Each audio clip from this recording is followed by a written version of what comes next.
సోమవారమే అయోధ్య రామాలయంలో బాలరాముడి విగ్రహ ప్రాణ ప్రతిష్ఠ. ఇందుకోసం భవ్య రామమందిరం ఎలా ముస్తాబైందో టీవీ9 స్క్రీన్ పైన ఎక్స్క్లూజివ్ గా చూడొచ్చు. ఇది ఫస్ట్ టైం మీకు అందిస్తున్న విజువల్స్. నాగర్ శిల్పకళా నైపుణ్యంతో రూపుదిద్దుకున్న ఆలయం లోపలి దృశ్యాలివి.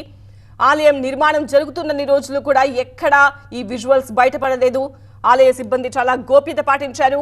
ఇప్పుడు ప్రాణ ప్రతిష్టకు ముందు టీవీ9 ఎక్స్క్లూజివ్ గా మీకు ఈ విజువల్స్ అందిస్తోంది. ఇప్పటివరకు మీరు చూడని దృశ్యాలివి. తొలిసారిగా ఈ దృశ్యాలు మీరు టీవీ9 స్క్రీన్ మీదే చూస్తున్నారు. అయోధ్య రాముడి ఆలయం లోపల సుమనోహరమైన దృశ్యం ఇది. పువ్వులతో అలంకరించిన ఆలయంలో తుది మెరుగులు దిద్దుతున్నారు. ఆలయం లోపలికి అడుగు పెడితే చాలు ఆహ్లాదకరమైన వాతావరణం కనిపిస్తోంది. టీవీ9 స్క్రీన్ పైన సూపర్ ఎక్స్క్లూజివ్ గా చూడొచ్చు.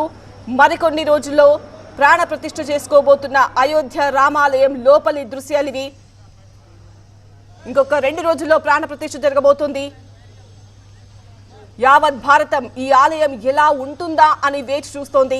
సంప్రదాయానికి టెక్నాలజీని జోడించి నిర్మించిన అద్భుతమైన ఆలయం ఇది.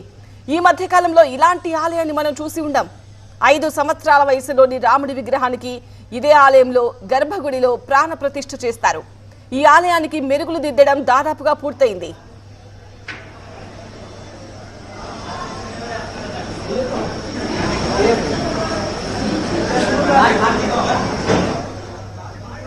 ఇరవై 22వ తేదీన అయోధ్య రామాలయంలో ప్రాణ ప్రతిష్ఠ జరగబోతోంది. సర్వం సిద్ధమైంది.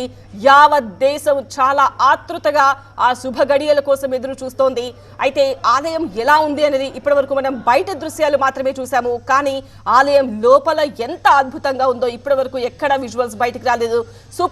సూపర్ ఎక్స్క్లూజివ్ గా టీవీ9 స్క్రీన్ పైన ఫస్ట్ టైం చూస్తున్నాం మనం ఈ విజువల్స్. సోమవారమే అయోధ్య రామాలయంలో బాలరాముడి విగ్రహ ప్రాణ ప్రతిష్ఠ జరగబోతోంది. ఇందుకోసం భవ్య రామమందిరం ఎంత అందంగా ముస్తాబైందో చూడొచ్చు. నాగర్ శిల్పకళా నైపుణ్యంతో రూపుదిద్దుకున్న ఆలయం లోపలి దృశ్యాలివి.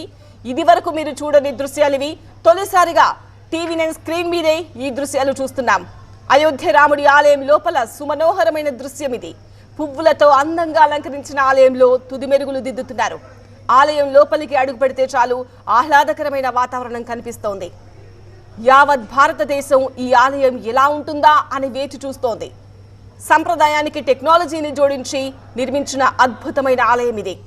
ఈ మధ్యకాలంలో ఇలాంటి ఆలయాన్ని మనం చూసుండం. 5 సంవత్సరాల వయసులోని రాముడి విగ్రహానికి ఇదే ఆలయంలోని గర్భగుడిలో ప్రాణ ప్రతిష్ఠ చేస్తారు. ఈ ఆలయానికి మెరుగులు దిద్దడం దాదాపుగా పూర్తయింది.